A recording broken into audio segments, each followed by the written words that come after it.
they get a turnover, right? And then we're down 3. We've seen this happen before. So, like, anything's possible at this point. Like, you don't stop because you keep scoring.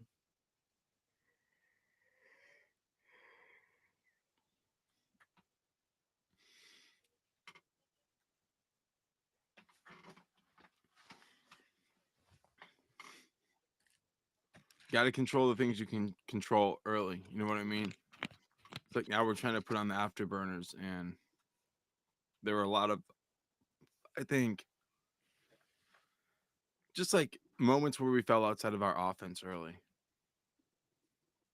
And I think that's what we're paying for right now. Yeah. I think we were pretty consistent defensively. I I mean, think you can't go wrong with coach it. spending so much time in the fourth with the other guys was a result of that lack of offense. You're right.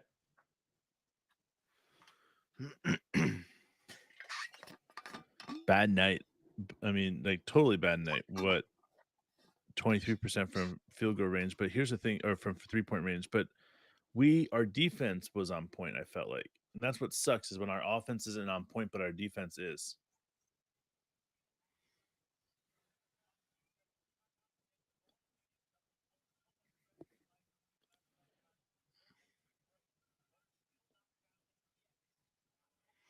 35 on the clock, 15 on the shot clock. We got the trap, but no foul.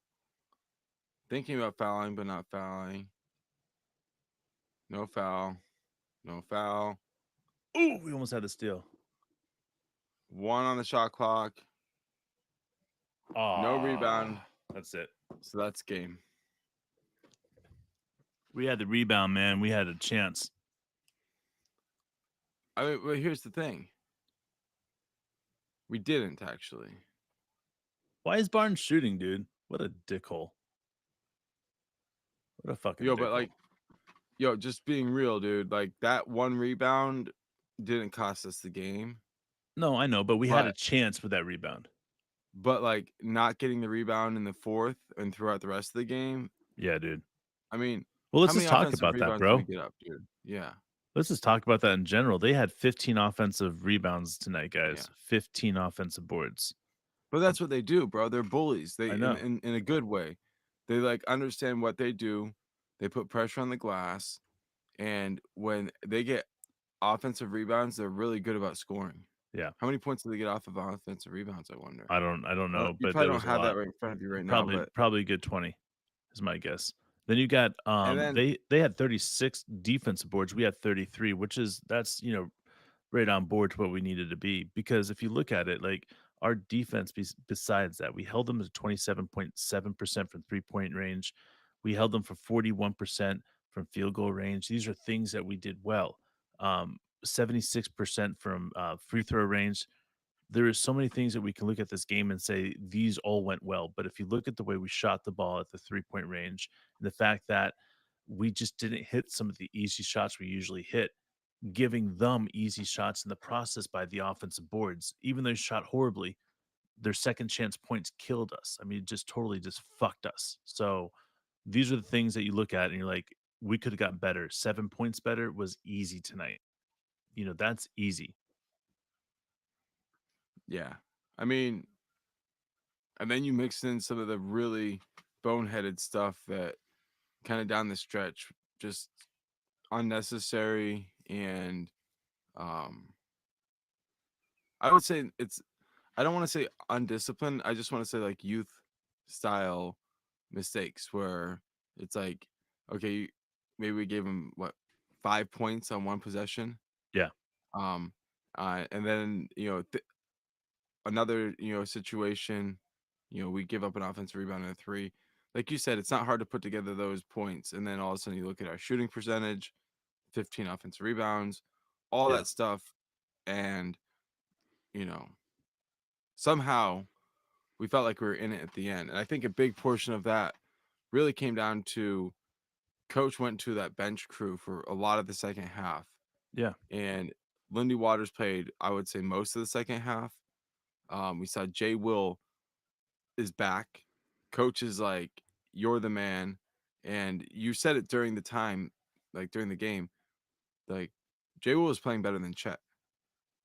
The ball was moving better with Jay Will out there. Jay And his Will's defense on Sabonis was making it difficult. Sabonis couldn't get around him. You know, right. like you saw the value in having an incredibly wide player like Jay Will out there, and why when Chet and Jay Will figure out how to play together, it's going to be crazy, man. Yeah, and before Coach went to Lindy Waters, I was saying like we need somebody like Kenny, and I even mentioned Lindy might be the guy. It's just like somebody who's out there, I love it. Yeah. who's committed to making the right play no matter what. Mm, Um, I think that we're still looking for that guy. Lindy did a good job, and that's something Coach will keep going to him for. yeah. But and Kenny could be the guy. I'm not sure when he's going to get back. But this game was a game where I just felt like having more people who made the extra pass, who understood the value of setting their teammates up, would have gone a little bit further. So obviously, coach isn't going to Trey Man right now. I'm wondering where we get that extra player. Is it just from getting healthy? Is it from maybe Poku, coming along further? I don't think it's going to be Jang, although coach gave him some chances, but not at this point in his career, not yet. Maybe I'm wrong, but we need another guy who just like understands how to do the right thing in the moment, like just inherently great basketball instincts. You know what I mean? Sure. Um, I still think that J Dub and Chet. You know what? I want to say this for sure. J Dub had 4 points in the last 3 minutes of the game. He got the ball straight to the hole, got around his guy and put it up and in. Like he has that finishing attributes that you want to see. Still super young, and I think that's where it's going to take time. Is who can develop the best out of this group? Is it going to be Chet? Is it going to be J Dub? But is it going to be Josh Giddey? Right All right, now, the person that has to step up more has to be Dort because he's the other older person right now. And now Dort played amazing tonight. He had 3 steals, he had 2 assists, he had 6 rebounds, 8 points. But here's the thing: 2 for 3 on 3 pointers and 2 for 5 for shooting. Like we have to recognize that Dort is somebody that we could go to and that can hit these shots because out of all the people that's been consistent recently, Dort's been the most consistent in the last 3 games. And I don't think that's a fluke. I think this is going to be something that we see from Dort a lot this season. but okay, I don't- I don't know if this is possible for anybody, but like, what's it gonna take for J Dub to recognize that he could do what he did in the fourth at any time in the game? He does. He does it in spurts though, man. And I think what happens is that a lot of times when our offense is getting stale and it's stopping, the people that get hurt the most are J Dub, Josh Giddey, Shea. You know what I'm saying? Like whoever are the guys that aren't touching the ball are getting hurt. The reason why we had this funky team out there at the very end and we had Josh Giddey and Lou Dort on the bench is because these other guys were running the offense in such a way that was making it very difficult for the Kings to, stop us. And we were able to stay up with their offense. And I think that's the kind of the key when we're looking at this team and understanding the weaknesses that we have, right? And that's one of the things that for me that there's sometimes it's blaring weaknesses. And tonight, I think it was quite obvious what our blaring weakness was. It was giving up the offensive board. Like we had 7 more turnovers than I wanted us to have that we should have had. And the offensive boards, man. Like again, like we're gonna have off nights shooting, but if we had cleaned up those 2 things, we win this game by 5 points. So again, bad shooting is gonna happen, but the lack of execution is the thing that kind of concerned me tonight.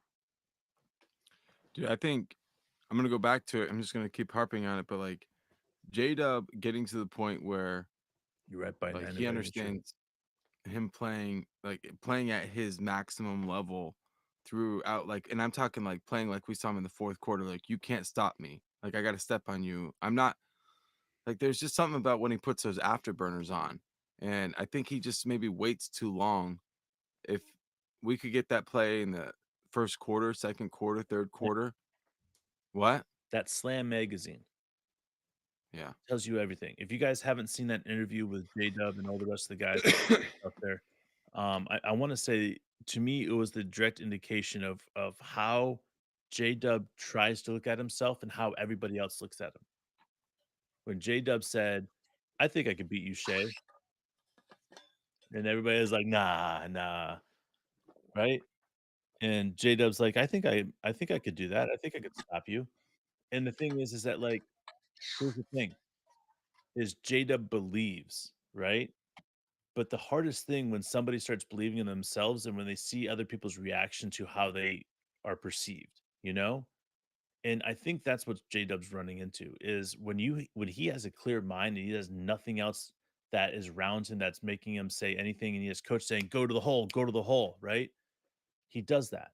Okay. But when he is concerned about this person cutting and this person going this way and all this other stuff, and it's because it's such a high pace offense and not everybody catches on right away. And I'm not saying that J Dub hasn't mastered it already because he really has. But there's moments that I feel that, him taking over isn't clicked, and I know it's there. I mean, you see it. He got 14 points tonight. He had 1 assist, 1 steal, um, 5 rebounds, but the 3 turnovers were the concerning part. And the other thing is that I feel like he should have 4 or 5 assists a night, like that's what I feel because whether he's not putting the ball in a place that these guys can get it, you know, to be able to go up with a shot right away, or these guys aren't hitting the shot. I don't know what's going on. I don't know the disconnect because J Dub is special. He passes the ball in such a unique way. Like he has to be averaging that many assists. And I know it's going to click. And when it clicks, that's going to open up his scoring because if people having to guard him because they know he's going to pass the ball, like they have to guard Shea, then guess what? It's going to change everything. Like Shea gets 6 assists without even trying. When that happens to J-Dub, it's gonna open up everything, and I think that just goes back to understanding the offense inside and out like Shea does, you know, and just knowing and trusting the teammates are gonna hit the shot, putting the ball where it's supposed to be. And I think that it's all about comfort with the game, and some guys, it's a year, some guys it's 2, some guys it's 5. I mean, it's all on his timeline, and the reality of the matter is that it's on his timeline, and it doesn't affect our timeline because all it affects is his money line. Dude, I think as fans, like, yeah, these games can be frustrating and we want to win them all, but they're definitely, learning opportunities and they're stepping stones to us getting where we want to be, which Hmm, is the best team in the West. And I think it's easy to look at it and say, this guy didn't play good and this guy didn't play good. But instead, we should all try to look at, what did go right and how this team is getting better and how, we learned a couple of things about J Dub as he got, gets downhill and even Giddy getting downhill. I think it was a really good game for him appreciate finishing that. around the basket and stuff. So, like, that's what we got to focus on. And this team is going to keep getting better. And by the time they come back from this road trip out west, we're actually going to be a different team. We're going to be better. We're going to learn a lot about ourselves, and that's going to go a long way. But I definitely think J Dub is the key to us unlocking the best part of our future because he's ready right now. I think it's about putting the ball in his hand and saying, "Go do it." We trust you, man. We Yeah, believe in you. I mean, yeah. that's what all of us fans do. So let's stand behind him. Let's support him. Buy his fucking jersey, guys, because it's Let's worth do it. it. We'll see you Hell yeah. guys later. Latest fuck out here, bro. All right, guys. We'll Enjoy see that you J, soon. man. Appreciate you guys in the chat. Peace out.